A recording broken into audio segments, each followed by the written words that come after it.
Le Grand Matin Sud Radio, 7h, 8h30, Patrick Roger. 8h15, l'édito, comme chaque matin avec Elisabeth Lévy, Lévy sans interdit. Bonjour Elisabeth. Bonjour Patrick, bonjour à tous. Alors vous revenez sur une nouvelle histoire, encore d'un tableau vandalisé par des militants écologistes, Elisabeth.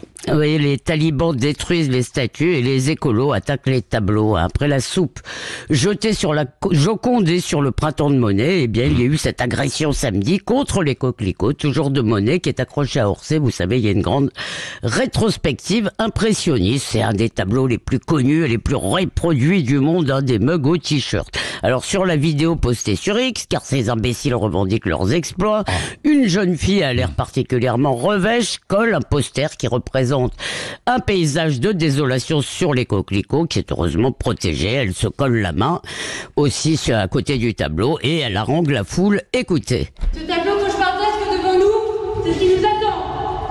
Si aucune alternative est mise en place, à plus 4 degrés, c'est l'enfer qui nous attend. On est riposte alimentaire, on demande la mise en place de la sécurité sociale de l'alimentation.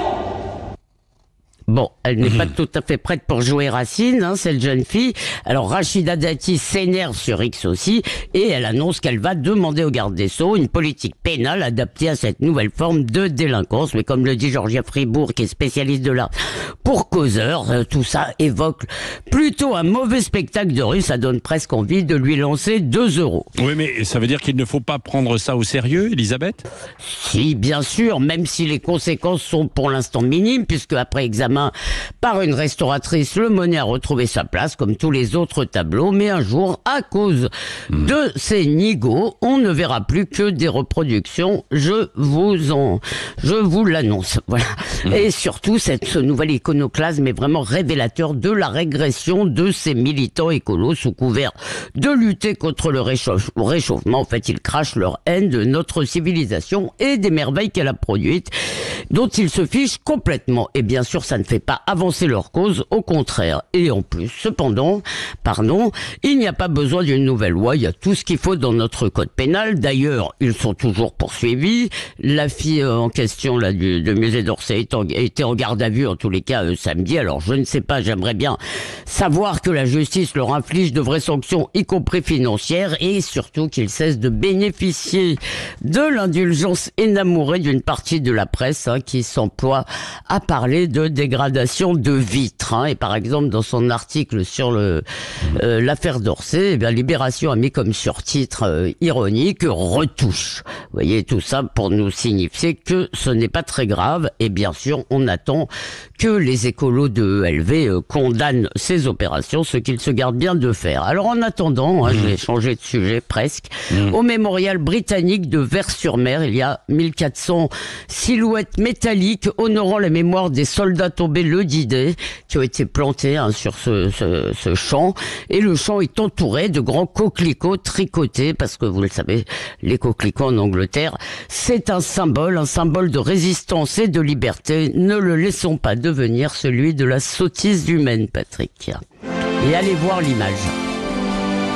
Éric Revel, Arlette Chabot. Ces actions coup de poing menées par quelques écolos, alors contre des tableaux, parfois des blocages de route, comment vous les percevez, vous? Dites-le franchement. Écoutez, qu'une partie de la jeunesse un peu radicalisée soit en éveil sur les questions de réchauffement climatique, ça me choque pas. Mais j'ai jamais compris en quoi même coller un poster sur un tableau de Monet avait une action bénéfique contre le réchauffement du climat. Alors moi, quand même, pour alerter, en fait. Oui, pour alerter, oui. Non, mais en revanche, je vais vous dire, Elisabeth en a parlé rapidement, mais je trouve que ce qu'essaie de faire Rachida Dati est intéressant parce que elle prend pas ça à la légère. Vous avez vu qu'elle sollicite le garde des Sceaux pour une réponse pénale adaptée à ce qu'elle appelle, la ministre de la Culture, une nouvelle forme de délinquance. Une nouvelle forme de délinquance qui s'attaque, dit-elle, à l'aspect le plus noble de notre cohésion sociale, c'est-à-dire la culture. Et ça, c'est important comme position, me semble-t-il, de la ministre de la Culture. Maintenant, que va faire le garde des Sceaux? Vous pensez qu'il va créer il peut. Oui, enfin, il peut, mais encore une fois, moi, je sais pas ce qu'on pensera à Arlette Chabot, mais Enfin, ces actions, enfin, je veux dire, c'est d'un ridicule. En plus, si vous regardez bien sur la vidéo, elle se met de la colle sur la main. Elle se met de la colle sur la main pour pouvoir coller sa main le long du mur à côté du Monet. Mais Arlette Chabot. Moi, je trouve ça assez consternant, comme tout le monde, je pense. Enfin, tous les gens normaux devraient trouver ça absolument consternant. En plus, ça ne sert absolument pas. Évidemment, la cause des écologistes. Si, et si on regarde, disent ça alerte, etc. Pas du tout, ça n'alerte rien du tout. Mais ça fait partie, des actions négatives. Quand vous voyez le score des écologistes, il n'y a pas que Marie Toussaint chez nous. C'est partout en Europe. Alors ça s'ajoute à toutes ces actions d'activistes et qui effectivement, je ne sais pas, ça n'a aucun rapport a priori quand même. Je veux dire, les coquelicots de Monet et pour réveiller l'opinion, moi je ne pense pas vraiment que ce soit une bonne idée. Et en plus, les écolos le payent dans les urnes. C'est-à-dire que leur influence va mais je ne sais pas si c'est lié à ça. Mais bon, peut-être. Elisabeth Lévy. Non, c'est lié au talent de Madame Toussaint. Pardon. Il faut en parler que de Madame Toussaint. Non, c'est partout. Ça va avec des choix politiques, le pacte vert en Europe. C'est pas juste la candidate. C'est qu'il y a vraiment une incompréhension de la manière dont les écologistes défendent leur cause. Elisabeth Lévy.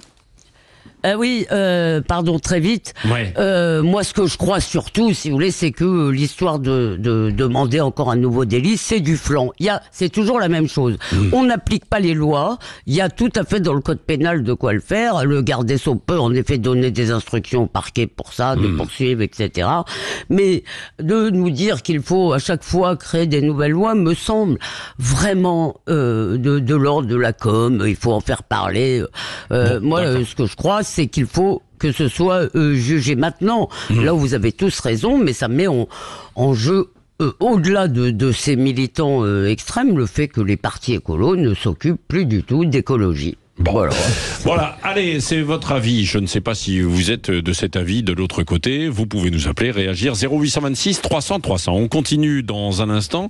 Emmanuel Macron, est-ce qu'il fait un hold-up médiatique cette semaine, comme le dit Éric Revel ?